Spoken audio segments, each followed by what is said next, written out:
I remember being told from a young age that if you're not growing, you're dying.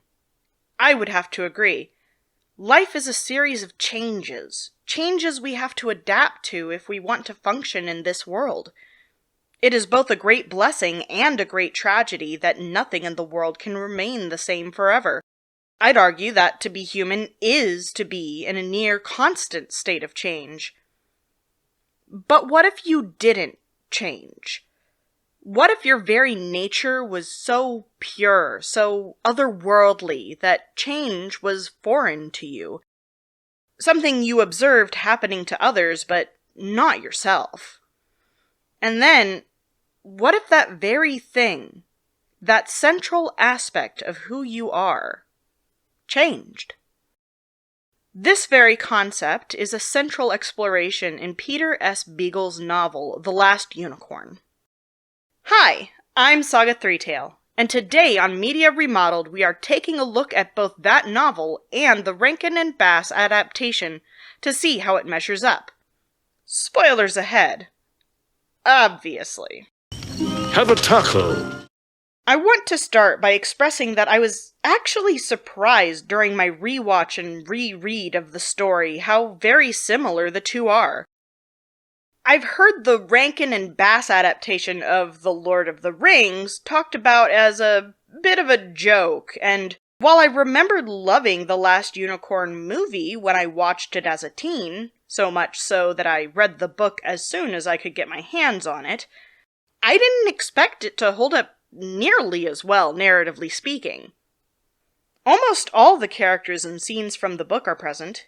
You have the hunters and the butterfly whose remarks set the unicorn on her journey. Schmendrick and Mommy Fortuna and their midnight carnival.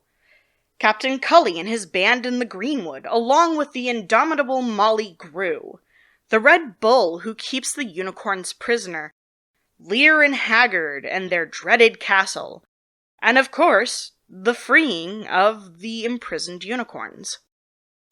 Most of what's missing are minor players, often from small asides that, while they add to the delightful flavor of the book, don't really change anything about the story for their absence. There's a princess that Prince Lear courts before meeting the Lady Amalthea. There's a bird who tells his jealous mate that he saw a unicorn. The 4 men-at-arms of Haggard's castle are mentioned in the movie, but never seen. All are missing, but really at very little loss to the story. There is, however, one exception I believe could have made the movie a little better, and that is Hagsgate. In the movie, we're told towards the end by Haggard that Lear is not his son, that Haggard had picked him up on some doorstep in hopes that having a child would make him happy. Spoiler, it didn't, because Haggard is a bitter old man whose life is fueled by his perpetual discontent as much as it is his greed. In the book, however, the story goes much deeper, and it begins with Hagsgate, which is the town right outside of Haggard's castle. See, according to the book, Haggard had his castle built by a witch who, when he refused to pay her for her services, surprise, surprise, cursed the castle that it should fall into the sea when Haggard's greed caused the sea to overflow. When the party reaches Hagsgate, we learn from a character called Drin, who appears to be the leader of the town, that the witch then went there to beg their help. When the townspeople refused, the witch cursed them as well, stating that they would remain prosperous until Haggard fell, and that it would be one of their own children who would fell him. Or in her own words, "You, whom Haggard hold in thrall, share his feast, and share his fall. You shall see your fortune flower, till the torrent takes the tower. Yet none but one of Hagsgate's town may bring the castle swirling down." This in turn leads the people of Hagsgate to just decide to give up on having kids altogether.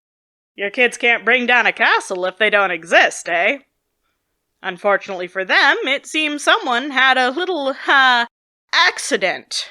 An accident that Drin claims to have left to die in the snow, lest the prophecy be fulfilled. But oops, seems someone forgot Haggard is an absolute creep who stalks their town at night, and now apparently he has a kid. A kid Drin is certain is the foundling he left to die. Now, is this knowledge crucial to the story?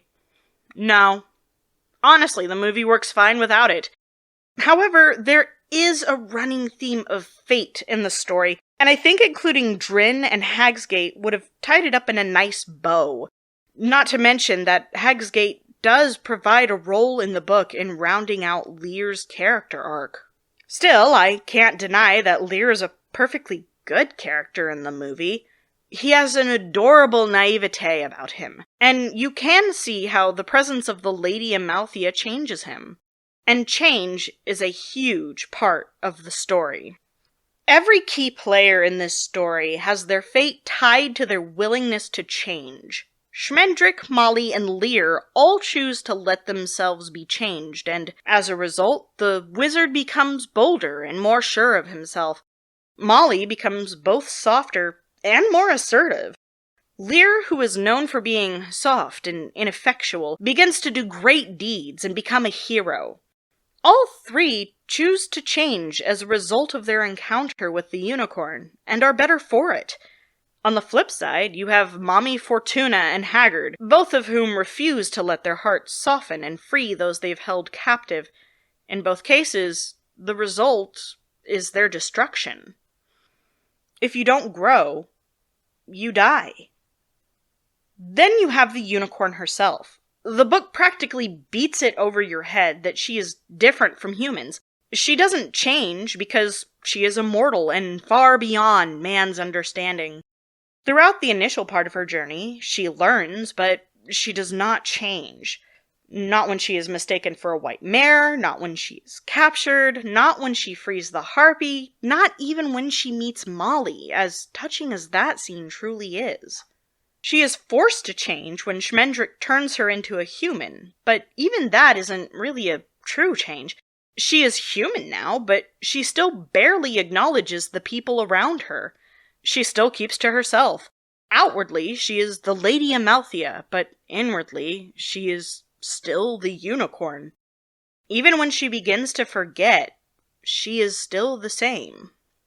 Forgetting herself, however, does finally open the door to her allowing herself to change a little. After a time, she allows Prince Lear to comfort her, something she had never asked for or needed before she was human. She allows herself to develop feelings for him. This almost derails the quest, as when the party finally goes down to meet the Red Bull, Amalthea at first refuses to go on, because she knows if she becomes a unicorn again, she will no longer be able to be with Prince Lear.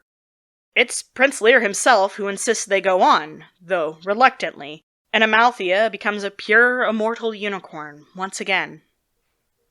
Except that she has changed. She's not the same. She allowed herself to love a human, and it is ultimately that love that gives her the strength she previously did not possess to overcome the Red Bull and drive it into the sea, finally freeing the other unicorns and bringing down the castle of Haggard. She grew, and she did not die. Pretty great stuff, right? Well, I have a little bit of a confession to make. As good as I feel about this conclusion, it took me ages to find an actual message in this story. As much as some literature teachers go on about authors' original intent, and as much as this series is mainly about how well an adaptation conveys the message of a work, I really believe that sometimes, maybe even most times, an author doesn't go into a work with a particular message in mind. Death of the author is a real thing, and the most important thing as a consumer of any media is that you take the time to find your own meaning in a work. Does that mean every adaptation is fine because the person who made it found their own meaning? No. No. And one of these days I'll have to talk about my least favorite adaptation. The worst offender, in my opinion. But I mainly want to be positive on this channel, so it'll be a while. Besides, that means having to watch that movie again, and I just... But I digress. By a lot. It's time to give my recommendation. For The Last Unicorn, I would actually advise watching the movie before you read the book. Both are amazing and very well done, and you definitely should read the book. But I think a lot of people will enjoy getting the extra context the book gives after seeing the framework already present in the movie. Alright, now it's your turn. Is there anything you wish had been included in the movie that wasn't? What is one change you want to make this year so you can keep growing? Put your answers in the comments below. Until next time, I'm Saga Threetail. What's your story? It's you or me, Moth. Hand to hand to hand to hand.